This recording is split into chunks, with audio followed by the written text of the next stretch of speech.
I've just returned from my voyage on board Sun Princess, Princess Cruises' brand new ship launched in early 2024. One of the must-do items for me on board was Spellbound, a dinner show experience that Princess introduced exclusive to the Sun in conjunction with the Magic Castle. I'm not a magic aficionado, but I do appreciate the art of illusion and deception that magicians possess. At a cost of $149 per person, my biggest question was if this experience was worth the money when compared to other experiential dining options, and was it any good? This is just one of our deep dive videos coming on Sun Princess. Please hit the like and subscribe buttons now, and be sure to check our other videos in our Sun Princess playlist, and ask questions in the comments. I always try to respond to everyone. Right off the bat, I want to be clear that out of respect for the magicians and the experience, I did not film any of the actual magic acts, and permission was given to film the rest of the experience. We're going to take a full walk through the pre-show dinner, into the Spellbound Bar, and have a look at the cocktails and give you a general idea of the experience, and finally, come to some conclusion whether the price was worth it or not.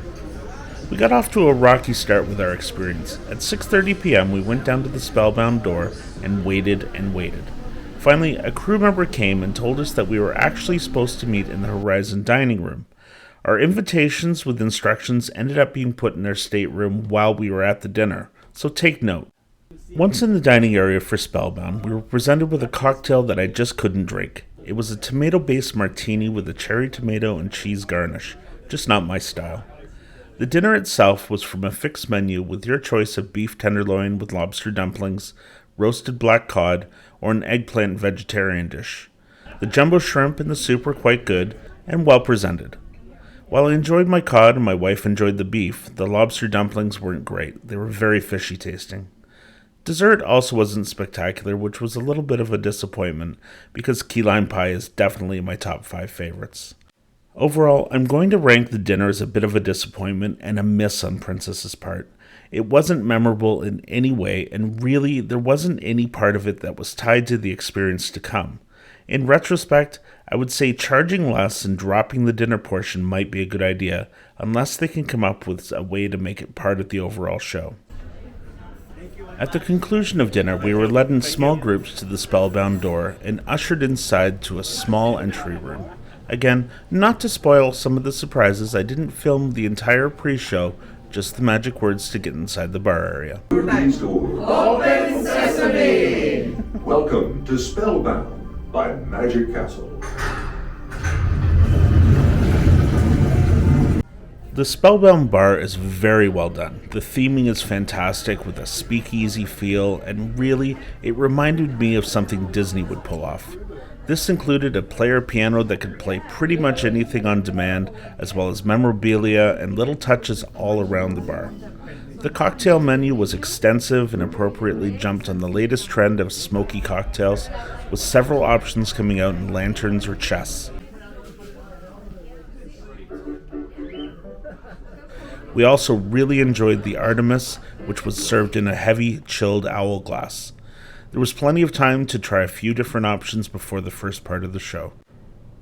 The magic show itself was broken into 2 parts. The first was performed by Ines La Maga as we gathered around the bar. She was an expert with cards and sleight of hand, especially considering how close we were.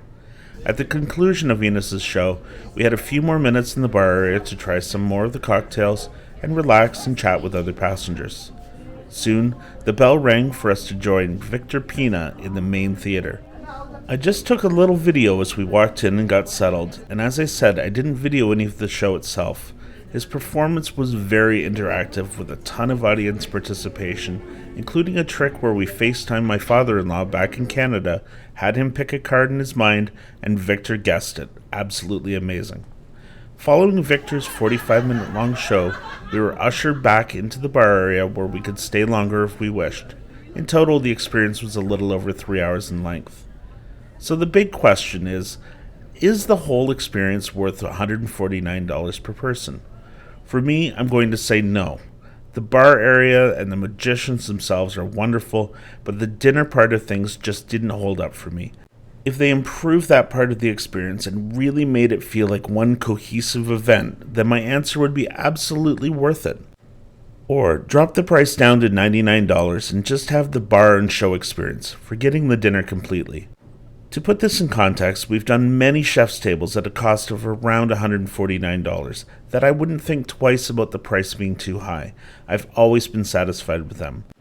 If you love magic, or if you just want a very different experience from on board any other ship, you will love it, I have no doubt. Have you experienced Spellbound? What are your thoughts on the experience? Leave a comment below, and please remember to subscribe to the channel and like the video. Thanks for watching.